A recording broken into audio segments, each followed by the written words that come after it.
Hello friends, आपका स्वागत है टेस्ट आईक्यू में। फ्रेंड्स, इस वीडियो में डिस्कस करेंगे थर्मोडायनेमिक्स का टॉपिक एंट्रोपी। एंट्रोपी से रिलेटेड जितने भी एसएससी जेईई के प्रीवियस एग्जाम में क्वेश्चन पूछे गए हैं वो हम इस वीडियो में डिस्कस करेंगे। ये इसका दूसरा पार्ट है। पहले पार्ट में हमने कुछ क्वेश्चन डिस्कस किए हैं और जो भी बाकी बच गए हैं वो हम इस वीडियो में डिस्कस करेंगे। तो वीडियो काफ़ी इंपॉर्टेंट होने वाला है और एंट्रोपी से एसएससी जेईई में एक क्वेश्चन जरूर पूछा जाता है, इसलिए हम हर एक क्वेश्चन को डिटेल में समझेंगे, इसलिए वीडियो को लास्ट तक जरूर देखें। इस वीडियो का पहला क्वेश्चन है the entropy changes of the system and the surrounding during a process between two equilibrium state is equals to zero, greater than zero, less than zero या फिर ग्रेटर देन और इक्वल्स टू जीरो। देखिए यहाँ पे बात हो रही है सिस्टम एंड सराउंडिंग, यानी कि मैं बात करूँ यदि मैं यूनिवर्स की, तो यूनिवर्स जो है सिस्टम और सराउंडिंग दोनों से मिलकर बनता है। तो डेल्टा एस यूनिवर्स की बात करूँगा तो डेल्टा एस ऑफ यानी कि change in entropy of universe is equals to change in entropy of system plus change in entropy of surrounding. ये आपको ध्यान रखना है, यानी कि एंट्रोपी किसी भी सिस्टम की ग्रेटर देन जीरो हो सकती हैं, इक्वल्स टू जीरो हो सकती हैं और लेस देन जीरो भी हो सकती हैं। ये आपको ध्यान रखना है। लेकिन यूनिवर्स की कभी भी एंट्रोपी नेगेटिव नहीं हो सकती। तो यूनिवर्स की एंट्रोपी क्या हो सकती है? Delta S of universe is greater than और इक्वल्स टू जीरो, यानी कि या तो ज़्यादा होगी या फिर इक्वल्स टू जीरो हो सकती है। तो यहाँ पे हमारा ऑप्शन डी करेक्ट हो जाएगा। अगला क्वेश्चन दिया गया है विच equation clearly define the entropy changes during the isothermal process for a system with m kilogram of gas at pressure P1, volume V1, temperature T1 and entropy S is heated to a state 2 जहाँ पे pressure P2, volume V2, temperature T2 and entropy S2 है। तो यहाँ पे आपको change in entropy बताना है, यानी कि डेल्टा S की वैल्यू आपको बताना है यदि हमारा प्रोसेस कैसा हो, आइसोथर्मल प्रोसेस हो। तो यहाँ पे आपको दो फॉर्मूले याद होने चाहिए, वो सिर्फ दो फॉर्मूले ही एंट्रोपी में ज़्यादातर यूज़ आते हैं। पहला फॉर्मूला मैं आपको बता देता हूँ। जैसे मैं बात करूँ M C P L N T two by T one minus M R L N P two by P one. तो जहाँ पे प्रेशर और टेम्परेचर की बात होगी तो हम ये फॉर्मूला यूज़ करेंगे, और यदि हमारी बात होगी टेम्परेचर और वॉल्यूम की, तब हम ये फॉर्मूला यूज़ करेंगे। तो delta S is equals to M C V L N T two by T one plus M R L N V two by V one. ये दोनों फॉर्मूले आपको याद रखने हैं। तो यहाँ पे आइसोथर्मल प्रोसेस के बारे में पूछा गया है, यानी कि टी वन बराबर क्या हो जाएगा? T two. तो टी वन बराबर टी टू हो जाएगा तो एल एन वन हो जाएगा और ये आपकी वैल्यू जीरो हो जाएगी। तो बाकी क्या बचाएगी? M R L N V two by V one, यानी ऑप्शन यहाँ पे हमारा सी करेक्ट हो जाएगा। देखिए जो दूसरा फॉर्मूला है वहाँ पे जो है, यहाँ पे ये इक्वेशन सेम है, लेकिन ये जो इक्वेशन है वहाँ पे प्रेशर आ रहा है, लेकिन यहाँ पे किसी भी इक्वेशन में प्रेशर नहीं दिया गया है, इसलिए यही इक्वेशन यूज़ होगी। तो यहाँ पे हमारा ऑप्शन सी करेक्ट हो जाएगा। अगला क्वेश्चन देखते हैं a reversible adiabatic in TS diagram is. तो सबसे पहले यहाँ पे दिया गया है रिवर्सिबल, उसके बाद में एडियाबैटिक। तो यहाँ पे देखिए चेंज इन एंट्रोपी क्या होता है? D Q upon T plus entropy generation, यानी कि इंटरनल इंटरेक्शन की वजह से एंट्रोपी जनरेशन होता है। तो यहाँ पे एडियाबैटिक प्रोसेस दिया गया है, इसका मतलब डी क्यू इजिकल्स क्या हो जाएगा? जीरो, और रिवर्सिबल प्रोसेस है तो यहाँ पे एंट्रोपी जनरेशन क्या होगा? जीरो। यानी कहने का मतलब है change in entropy of the reversible adiabatic process is equals to zero. और यदि एंट्रोपी चेंज जीरो है तो यदि मैं बात करूँ टी एस डायग्राम की, टी एस टेम्परेचर और एंट्रोपी, तो एंट्रोपी चेंजेस जीरो है, यानी कि डेल्टा एस बराबर जीरो है तो एंट्रोपी क्या हो जाएगी? कांस्टेंट हो जाएगी। तो यदि एंट्रोपी कांस्टेंट है तो यहाँ पे ग्राफ कैसा बनेगा? वर्टिकल। तो वर्टिकल लाइन बनेगा। तो यहाँ पे हमारा ऑप्शन बी करेक्ट हो जाएगा। अगला क्वेश्चन देखते हैं water flows through a turbine in which due to friction there is a temperature rise from 30 degree Celsius to 35 degree Celsius. If there is no heat transfer taking place during the process what is the change in the entropy of water. तो यहाँ पे water की कितनी entropy change होगी वो आपको यहाँ पे पूछा गया है, और एंट्रोपी का एक ही फॉर्मूला है delta S is equals to M C V L N T two by T one plus M R L N V2/V1, या तो ये फॉर्मूला यूज़ कर लीजिए या फिर आप दूसरा वाला प्रेशर वाला फॉर्मूला यूज़ कीजिए। तो यदि आप इसको कांस्टेंट वॉल्यूम प्रोसेस मानते हो तो ये फॉर्मूला यूज़ कर लीजिए, यदि आप कांस्टेंट प्रेशर प्रोसेस मानोगे तो वो फॉर्मूला आपको यूज़ करना है। लेकिन यदि यहाँ पे मैं कांस्टेंट वॉल्यूम प्रोसेस मानूंगा तो ये चीज़ तो जीरो हो जाएगी, और उसमें कांस्टेंट प्रेशर मानूंगा तो वो दूसरी टर्म जो है वो जीरो हो जाएगी, लेकिन फाइनली ये इक्वेशन ही बचेगी mCv/ln T2/T1। तो m की वैल्यू यहाँ पे दे नहीं रखी है, तो मैं क्या मानूंगा, यूनिट मास, तो m की वैल्यू 1। और लिक्विड यहाँ पे क्या है, वाटर है, वाटर के लिए Cp Cv नहीं होती है, दोनों इक्वल होती हैं, वो होती है C, यानी specific heat of water.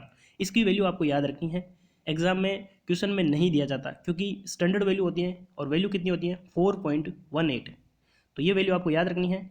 ln T2 कितना है, T2 है आपका 35, लेकिन इसको केल्विन में रखना है तो 273 प्लस 35 हो जाएगी, यानी कि 308 हो जाएगी, और 273 प्लस 30 हो जाएगा जो कि 303 हो जाएगा।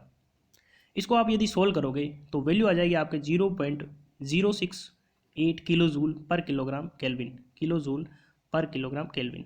तो यहाँ पे कोई भी ऑप्शन करेक्ट नहीं होगा।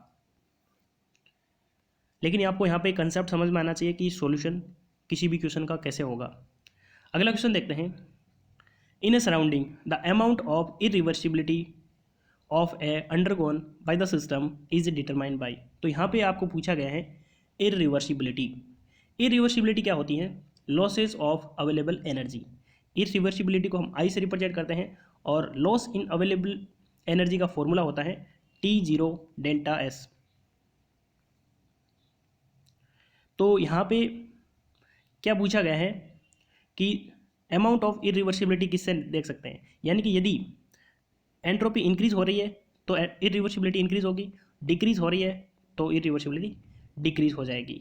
तो एंट्रोपी इंक्रीज द यूनिवर्स, तो यूनिवर्स की जो एंट्रोपी है वो इंक्रीज होती है, तो यहाँ पे हमारा ऑप्शन सी करेक्ट हो जाएगा। अगला क्वेश्चन पूछा गया है the entropy always increases for a isolated system and when the equilibrium is reached it is. तो आइसोलेटेड सिस्टम जो होता है, जैसे कि यूनिवर्स है, यूनिवर्स एक आइसोलेटेड सिस्टम है, तो जो एंट्रोपी है आइसोलेटेड सिस्टम की वो मैक्सिमम की तरफ पहुंच रही है, यानी कि हमेशा एंट्रोपी इंक्रीज होती है, क्योंकि एंट्रोपी जो होती है वो डिसऑर्डरनेस होती है, और किसी भी सिस्टम का जब सिस्टम के अंदर कुछ वर्क होता है या कुछ भी चीज़ होती है तो वहाँ पे चेंजेस होता है, और चेंजेस की वजह से एंट्रोपी इंक्रीज होती है, और यदि एंट्रोपी इंक्रीज हो रही है तो वो मैक्सिमम की तरफ पहुँच रही है, तो यहाँ पे हमारा ऑप्शन ए करेक्ट हो जाएगा, maximum. What is the correct order of decrease in entropy. तो आपको पता है कि एंट्रोपी क्या होती है, डिसऑर्डरनेस या रैंडमनेस कह सकते हैं। तो सबसे ज़्यादा जो मॉलिक्यूल होते हैं वो गैस के दूर दूर होते हैं, और उनके बीच में मोशन सबसे ज़्यादा होता है, तो उनमें मोशन ज़्यादा होता है, इसका मतलब डिसऑर्डर ज़्यादा है, और डिसऑर्डर ज़्यादा है तो एंट्रोपी ज़्यादा है। तो सबसे ज़्यादा गैसियस फेज की, फिर लिक्विड फेज की, और फिर सॉलिड फेज की सबसे कम होती हैं। तो सी सबसे पहले आ जाएगा, उसके बाद में बी, और उसके बाद में ए, यानी ऑप्शन बी करेक्ट हो जाएगा। अगला क्वेश्चन दिया गया है a close system contains saturated liquid ammonia at 10 degrees Celsius. The mass of ammonia is 5 kg. The amount of heat that is required to convert all the saturated liquid to vapor at constant pressure is 16.2 megajoule. If the entropy of saturated liquid is 0.88 kilojoule per kilogram Kelvin, what is the entropy of saturated vapor process without heat transfer? तो चलिए solution देखते हैं। यहाँ पे आपको देखना है कि आपको पूछा क्या गया है। यदि मैं बात करूँ सेचूरेटेड कर्व की, ये आपका सेचूरेटेड कर्व होता है, इधर सेचूरेटेड लिक्विड होता है और यहाँ पे सेचूरेटेड वेपर होती है, यानी सेचूरेटेड लिक्विड को सेचूरेटेड वेपर में कन्वर्ट करने के लिए जितनी हम हीट देंगे तो उतनी एंट्रोपी चेंज होगी। तो यदि मैं बात करूँ एंट्रोपी ऑफ सेचूरेटेड वेपर, तो सेचूरेटेड वेपर की एंट्रोपी कितनी होगी, entropy of saturated liquid plus इसको कन्वर्ट करने के लिए कितनी हीट देंगे, तो यदि मैं उसको HFG लिखूं, यानी कि HFG होता है Hg माइनस HF, यानी amount of heat that is convert into fluid to gas, यानी लिक्विड टू गैस या वेपर कह सकते हैं, और ये होती है आपकी किलो जूल में। और यदि मैं इसको कन्वर्ट करूँ kilo joule per kilogram kelvin, तो मैं मास और टेम्परेचर से डिवाइड कर दूंगा, MT हो जाएगा। तो सेचूरेटेड जो लिक्विड है उसकी एंट्रोपी कितनी दे रखी है 0.88, और HFG यानी कि इसको कन्वर्ट करने के लिए amount of heat to convert liquid into gas, तो ये कितनी दे रखी है आपको 16.2 मेगाजूल दे रखी है, और मास आपको 5 किलोग्राम दे रखा है, और टेम्परेचर आपको कितना दे रखा है 10 डिग्री सेल्सियस। बस आपको यहाँ पे फॉर्मूले में वैल्यू पुट करनी है, आपका आंसर आ जाएगा।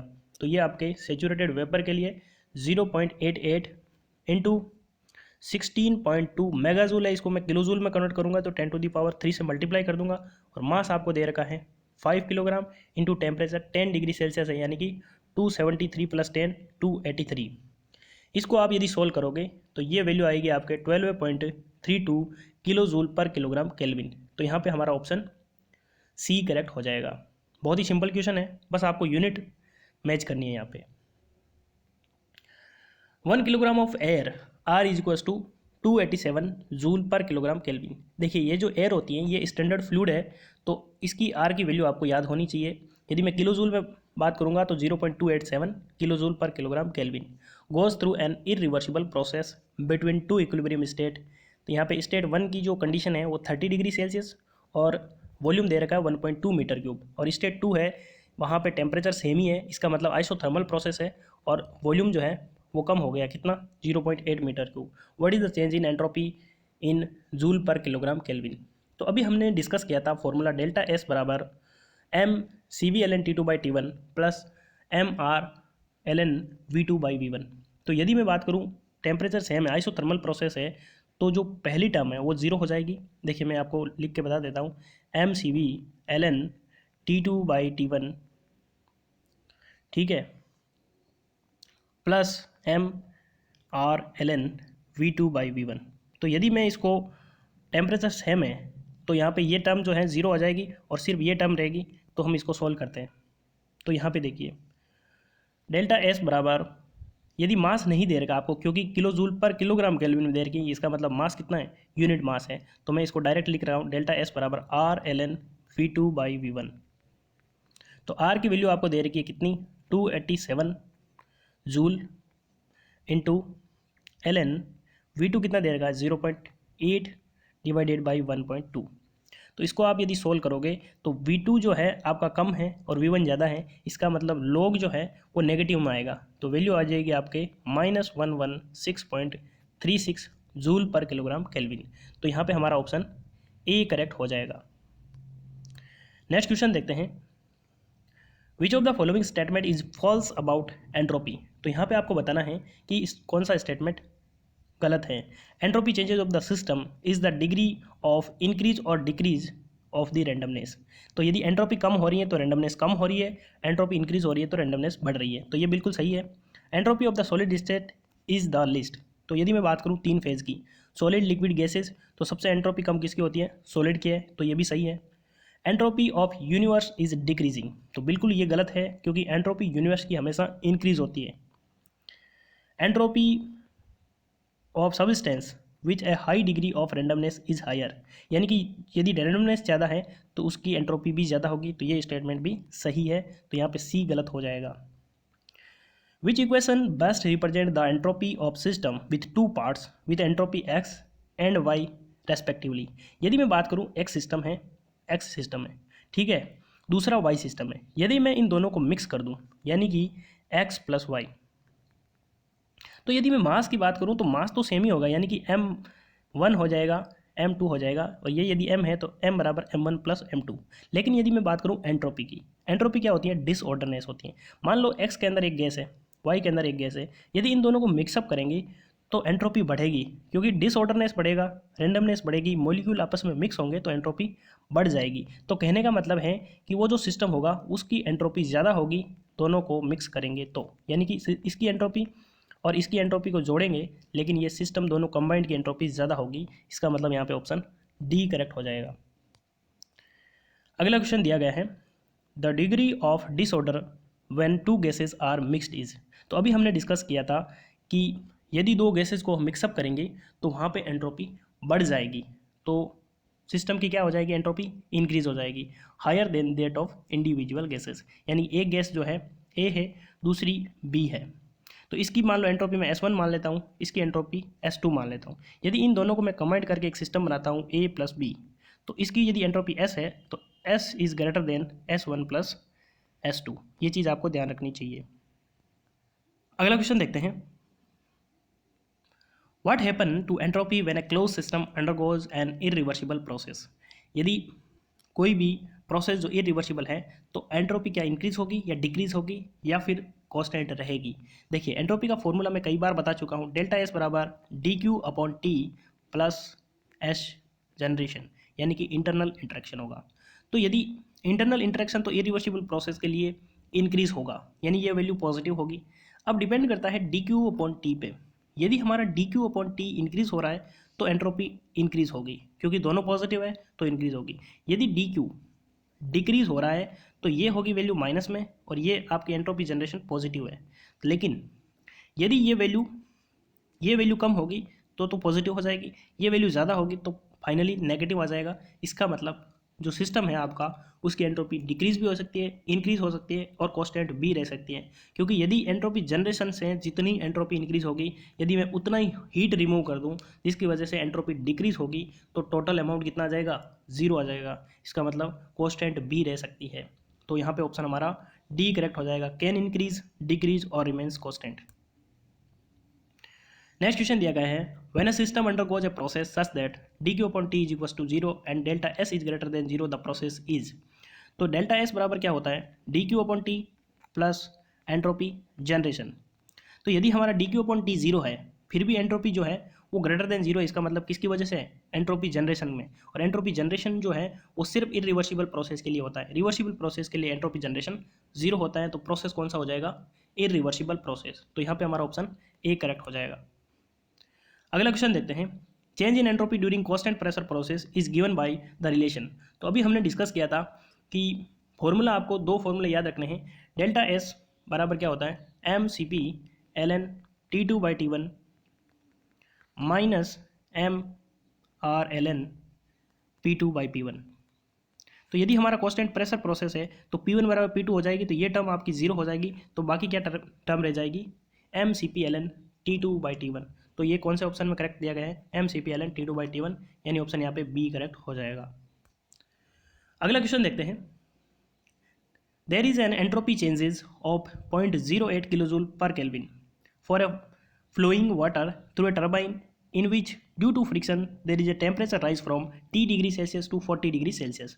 If there is a no heat transfer taking place during the process then what will be the value of T। तो यहाँ पे आपको टेम्परेचर की वैल्यू पूछी गई है और यहाँ पे आप ध्यान से नोटिस करोगे तो टेम्परेचर जो है आपको डिग्री सेल्सियस में पूछा गया है, लेकिन यहाँ पे फाइनल में आपको ये नहीं दिया गया है कि ये केल्विन में रखना है या आपको डिग्री सेल्सियस में। तो डिग्री सेल्सियस में दिया गया है तो आपका आंसर बी डिग्री सेल्सियस में आना चाहिए। तो चेंज इन एंट्रोपी कितनी देर की है, 0.08 किलोजूल पर किलोग्राम केल्विन। तो डेल्टा एस बराबर फॉर्मूला क्या हो जाएगा, C V L N T two by T one plus R L N V two by V one. एक फॉर्मूला ये होता है। डेल्टा एस में यदि यूनिट मास मानूँ तो ये हो जाएगा आपके C P L N T two by T one minus R L N P two by P one. तो यहाँ पे ना कांस्टेंट प्रेशर प्रोसेस दिया गया है ना आपका कांस्टेंट वॉल्यूम प्रोसेस दिया गया है। तो यदि इनमें से दोनों में से एक चीज़ मानेंगे तो इक्वेशन के हिसाब से इन दोनों में से एक टर्म 0 हो जाएगी, बाकी ये रह जाएगी। अब यहाँ पे सी वी दे रखा है, यहाँ पे सी पी दे रखा है, लेकिन फिर बात आती है कि यदि वाटर है यानी कि लिक्विड है तो लिक्विड के लिए सी पी और सी वी अलग अलग नहीं होते हैं, एक ही होते हैं। वाटर के लिए वैल्यू कितनी होती है, 4.18 kilo joule per kilogram kelvin. तो ये वैल्यू यदि आपको याद है तो ये आप आंसर बिल्कुल ईजी तरीके से निकाल पाएंगे। तो डेल्टा एस बराबर क्या हो जाएगा, सी पी या सी वी कह सकता हूँ मैं, कितनी हो जाएगी 4.18 into L N T two by T one. T two कितना दे रखा है 40 प्लस 273 में ऐड कर दूंगा तो ये आपका हो जाएगा 313 प्लस टी भी डिग्री सेल्सियस में, तो यहाँ पे भी मेरे को 273 ऐड करना पड़ेगा। और डेल्टा एस की वैल्यू आपको कितनी दे रखी है 0.08 किलो जूल पर केल्विन, और ये भी आपकी किलो जूल में होती हैं। तो यदि इसको आप सोल्व करोगे T plus 273 is equal to value आ जाएगी 307.06। ये आपकी वैल्यू केल्विन में आएगी, तो 273 माइनस कर दोगे तो ये आपकी 34.06 डिग्री सेल्सियस आ जाएगा। तो यहाँ पे कोई भी ऑप्शन मैच नहीं हो रहा है, तो यहाँ पे आपको ये चीज़ समझनी है। बस आंसर यदि गलत दिया गया है वो मैटर नहीं करता, क्वेश्चन समझ में आना चाहिए। विच of the following equation is true for entropy generation for a irreversible and reversible process. तो डेल्टा एस बराबर क्या होता है, D Q upon T plus entropy generation. ये जो एंट्रोपी जनरेशन है ये रिवर्सिबल प्रोसेस के लिए 0 होता है और इरिवर्सिबल प्रोसेस के लिए नॉट इक्वल टू 0 होता है। इसका मतलब इरिवर्सिबल प्रोसेस के लिए ये क्वांटिटी ज़्यादा होती है, तो change in entropy is greater than in irreversible process than reversible process. तो यहाँ पे हमारा ऑप्शन बी करेक्ट हो जाएगा। नेक्स्ट क्वेश्चन दिया गया है, if the entropy of the universe decrease what is this depicts about the nature of the process. तो यूनिवर्स की जो एंट्रोपी है वो कभी भी डिक्रीज नहीं हो सकती। Delta S of universe is always greater than equal to 0। तो यदि ऐसा बोला गया है तो वो प्रोसेस इम्पॉसिबल है। तो यहाँ पे हमारा ऑप्शन डी करेक्ट हो जाएगा। अगला क्वेश्चन दिया गया है, अगला क्वेश्चन देखते हैं, which equation clearly define the entropy changes during the constant pressure process for the system which m kilogram of gas at pressure P1, volume V1, temperature T1 and entropy S1 and heated to state 2 जहाँ पे pressure P2, volume V2, temperature T2 और entropy S2 है। तो delta S is equal to क्या हो जाएगा, delta S की value हो जाएगी आपके mCp ln T2 by T1 minus R ln P2 by P1। यदि हम मास यूनिट नहीं ले रहे तो यहाँ पे भी मास ले लेंगे। तो यदि कांस्टेंट प्रेशर प्रोसेस है तो ये टर्म 0 हो जाएगी और बाकी ये टर्म रह जाएगी, यानी ऑप्शन यहाँ पे बी करेक्ट हो जाएगा, mCp ln T2 by T1। देखिए आपने नोटिस किया होगा कि इस जो हमारा प्रोसेस है एंट्रोपी का, वहाँ पे 2 ही इक्वेशन यूज़ आ रही है। ये दोनों इक्वेशन आपको याद होनी चाहिए, तो एंट्रोपी से रिलेटेड कोई भी क्वेश्चन आपका गलत नहीं होगा। The property of working system which changes as the heat is supplied to the working fluid in a reversible manner is known as। तो यानी कि कौन सी प्रॉपर्टी जो है वो चेंज होती है रिवर्सिबल प्रोसेस में यदि हम हीट सप्लाई करते हैं। तो यहाँ पे देखिए एंथैल्पी भी इंक्रीज हो सकती है, इंटरनल एनर्जी भी इंक्रीज हो सकती है या एक्सटर्नल एनर्जी भी इंक्रीज हो सकती है। लेकिन रिवर्सिबल प्रोसेस में चेंज जो है वो चेंजेस 0 हो सकता है, लेकिन एंट्रोपी हमेशा इंक्रीज होगी, क्योंकि एंट्रोपी जो है वो डिसऑर्डर होता है। तो डिसऑर्डर यदि हम हीट सप्लाई कर रहे हैं या हीट रिमूव कर रहे हैं तो उसमें कुछ चेंजेस जरूर आएगा। तो यहाँ पे हमारा ऑप्शन ए करेक्ट हो जाएगा, entropy. Entropy changes depends upon, ये क्वेश्चन कितनी बार रिपीट हो गए, तो यहाँ पे आप आंसर इजीली दे सकते हैं, entropy changes depends on the heat transfer. Next question दिया गया है, which of the following equation is true for entropy generation. तो एंट्रोपी जनरेशन की यदि मैं बात करूँ, delta S is of universe is equal to delta S of system plus delta S of surrounding. तो आपको पता है जो यूनिवर्स होता है वो सिस्टम और सराउंडिंग दोनों का कॉम्बिनेशन होता है। तो यहाँ पे हमारा कौन सा ऑप्शन करेक्ट हो जाएगा, ऑप्शन यहाँ पे ए करेक्ट हो जाएगा। तो फ्रेंड्स ये थे 40 क्वेश्चन। फ्रेंड्स मैं आपसे रिक्वेस्ट करूँगा, यदि आपने ज्वाइन बटन को ज्वाइन नहीं किया है तो ज्वाइन जरूर कर लें और टेस्ट IQ को सपोर्ट जरूर करें। तो फ्रेंड्स ये था वीडियो। आपको वीडियो कैसा लगा कमेंट बॉक्स में ज़रूर बताना। यदि आपको वीडियो पसंद आता है तो वीडियो को लाइक ज़रूर करें, दोस्तों के साथ शेयर करें और चैनल पर पहली बार विजिट कर रहे हैं तो सब्सक्राइब जरूर कर लें। तो वीडियो को कंप्लीट देखने के लिए धन्यवाद। मिलते हैं अगले वीडियो में, तब तक के लिए जय हिंद जय भारत।